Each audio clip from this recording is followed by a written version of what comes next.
చిత్తూరు జిల్లా పులిచెర్ల మండలం కల్లూరు జిల్లా పరిషత్ ఉన్నత పాఠశాలలో 10వ తరగతి చదువుతున్న విద్యార్థులకు పులిచెర్లకు చెందిన దిలీప్ తన సొంత నిధులతో విద్యా సామాగ్రిని ఉచితంగా అందజేశారు.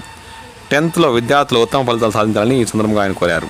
ఈ కార్యక్రమంలో పాల్గొన్న ఎంఈఓలు సిద్ధరామయ్య, పోకల తాతయ్య, హెచ్ఎం శ్రీవాణి మాట్లాడుతూ ప్రభుత్వ పాఠశాలలో చదువుతున్న విద్యార్థులకు సహాయ సహకారాలు అందించి వారి ఉన్నత విద్యకు ప్రతి ఒక్కరూ కృషి చేయాలని ఈ సందర్భంగా వారు కోరారు.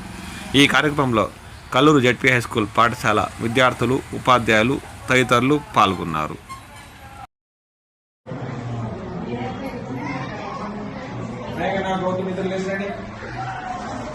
కృష్ణ